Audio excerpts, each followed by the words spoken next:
कि इजराइल ने जबरदस्त एयर स्ट्राइक्स की है, जिसमें 20 लोगों के मारे जाने की खबर है, 80 से ज्यादा घायल होने के लोगों की भी खबर मिल रही है और अल शिफा अस्पताल के भर्ती इन लोगों को कराया गया है। सबसे पहला धमाका एक कार में हुआ। गाजा में सीज फायर लागू होने के बाद हमास और इजराइल के बीच झड़पें, गोलीबारी और बमबारी थमी नहीं है। लगातार इजराइल की तरफ से कहा गया है कि ये एयर स्ट्राइक्स उसने इसलिए की है कार्रवाई क्योंकि यहां पर कई हमास के आतंकी अब भी एक्टिव थे और इजराइल पर हमला करने की कोशिश में थे। हम आपको स्क्रीन पर एक तस्वीरें दिखा रहे हैं जिसमें आपको बता रहे हैं कि कैसे इजराइल ने कल एक बार फिर से कई इलाकों में स्ट्राइक्स किए और इजराइल का मानना है कि इन इलाकों में यह कार्रवाई इसलिए की गई है क्योंकि हमास के आतंकी अब भी इन इलाकों में एक्टिव हैं और बड़े अटैक कर रहे हैं। और चलिए मैं आपको बड़ी स्क्रीन पर ले चलता हूं और आपको दिखाता हूं कि आखिरकार ये कार्रवाई सिर्फ और सिर्फ इसलिए की गई है क्योंकि हमास यहां पर दोबारा से एक्टिव हो रहा था और इजराइल ने लेबनान में भी बड़ी कार्रवाई की है।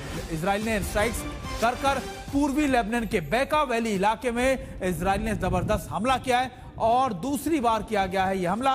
और आपको इस टीवी स्क्रीन पर तस्वीरें दिखा रहे हैं। बेका वैली वो इलाका है जो लेबनान के बॉर्डर से या गोलान हाइट से बेहद करीब है और इसी वजह से इजराइल ने यहां पर भी कई जगहों पर हमले किए। दो तस्वीरें हम आपको दिखा रहे हैं, एक तरफ गाजा पर बमबारी और दूसरी तरफ लेबनान पर भी हमले। इजराइल लगातार इन दोनों इलाकों में बड़े अटैक कर रहा है क्योंकि इजराइल का कहना है कि लेबनान में हिजबुल्लाह दोबारा से अपने आप को रिएक्टिवेट कर रहा है, रिवाइव कर रहा है, इसलिए कार्रवाई की गई। दूसरी तरफ गाजा में बमबारी इसलिए की गई क्योंकि इजराइल का मानना है कि हमास बड़े अटैक्स करने की फिराक में था और उसके आतंकी लगातार वहां पर एक्टिवेट हो रहे थे। और इस बड़ी खबर पर हमारे दोनों खास मेहमानों का रुख कर लेते हैं।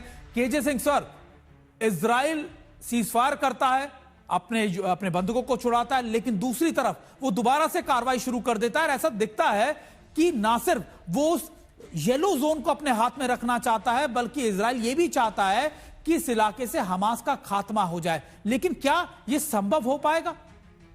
देखिए सुमित जी, ऐसा है, गाजा जितना ऊपर है वो उससे ज्यादा नीचे है। वहां पर सुरंगें और इस तरह की चीजें हैं कि हॉस्पिटलों के नीचे हेडक्वार्टर बहुत सारे। अभी ये कहा जा रहा था कि जो हमस के जो मुजाहिदीन या जो भी है फाइटर्स हैं वो सारे के सारे इस बमबारी में वो तो बच गए थे क्योंकि वो तो वो तो ट्रेंड लोग हैं, वो इन टनल्स में सुरंगों में चले जाते हैं।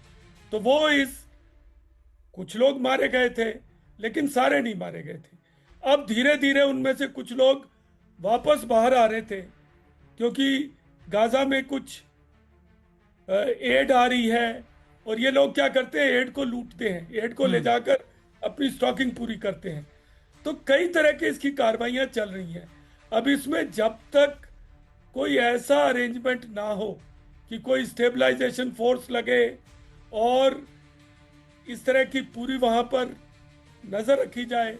इसी तरीके से अगर लेबनान की बेका वैली को देखो, वहां भी जरूर इस तरह के लोग दोबारा से ऊपर आ रहे होंगे। तो इजराइल के लिए तो चुनौती ये है कि वो कभी अपना गार्ड नीचे नहीं कर सकता। उसको जब भी पता लगेगा कि फाइटर्स सुरंगों से निकल के आ रहे हैं तो वो उसके खिलाफ कार्रवाई करेंगे। तो ये तो शांति समझौता तभी लागू हो सकता है जबकि सारे फाइटर बाहर आए, सरेंडर करें, हथियार डाल दें और इन सुरंगों को सबको मैप किया जाए और एक इंटरनेशनल स्टेबलाइजेशन फोर्स। बिल्कुल सर, हमारे साथ कुलकर्णी सर भी जुड़े। कुलकर्णी सर, इजराइल ये बहुत क्लियर कह चुका है कि वो जब तक पीछे नहीं हटेगा जब तक उसके ऑब्जेक्टिव पूरे नहीं हो जाते और उसका ऑब्जेक्टिव है हमास और हिजबुल्लाह का पूरी तरीके से खात्मा। तो क्या ये ऑब्जेक्टिव आपको अभी खत्म होते नजर आ रहे हैं? क्या युद्ध विराम इसका सोल्यूशन है या फिर इजराइल इसी तरीके से आगे भी युद्ध करता रहेगा, लड़ाई लड़ता रहेगा?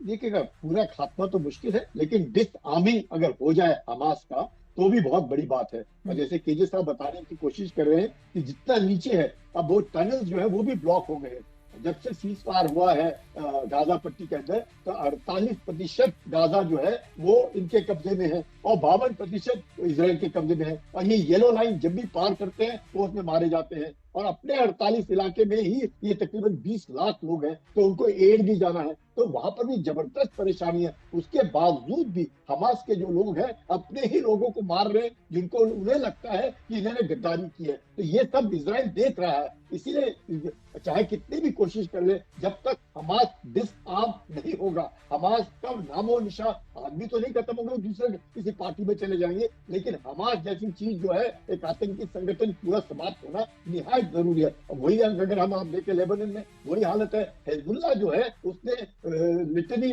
नदी और ब्लू लाइन के बीच में नहीं रहना है, उधर सिर्फ यूनिफिल फोर्स या लेबनीज आर्मी रहनी है। और तो लेबनीज आर्मी तो तकरीबन कुछ है ही नहीं, उसको तो पूरा का पूरा हिजबुल्लाह ने इधर दबोच के रखा हुआ है। तो ऐसे हालात में हम देखते हैं कि उधर भी सदर्न लेबनान में भी वही हालात है कि बार बार यूनिफिल भी बार बार कह रहा है कि इजराइल जो है वो हमारे पे फायर कर रहा है, लेकिन उनके अभी तक कोई घायल नहीं हुए। लेकिन हिजबुल्लाह जो है वहां पर होने के कारण उधर भी सदर्न लेबनान में भी जबरदस्त फायरिंग हो रही है। उनके आज तक 4000 से ज्यादा लोग मर गए हिजबुल्लाह के, 17,000 से ज्यादा उनके भी घायल है। इधर तो 70,000 लोग मर गए गाजा पट्टी में और 1,70,000 लोग घायल है। नॉर्मल ऑफिशियल फिगर्स है, तो आप समझ सकते हैं कि जब तक हिजबुल्लाह और हमास इनका कम से कम जो एक कहता है आइडेंटिटी जो है वो खत्म होनी निहायत जरूरी है। ईरान जो है, लेकिन सर सवाल तो यही है कि देखिए इतने बड़े एक्शन हुए, फिर ये रिपोर्ट आई कि देखिए 20,000 से ज्यादा लड़ाकू हमास ने फिर तैयार कर लिए हैं, तो कैसे इजराइल इस पर काबू पाएगा? क्योंकि एक बड़ी चुनौती, एक बड़ा ऑब्जेक्टिव है जिसको मुझे लगता है कि शायद इजराइल के लिए एक लंबी चुनौती, लंबे समय तक ये रहने वाली है।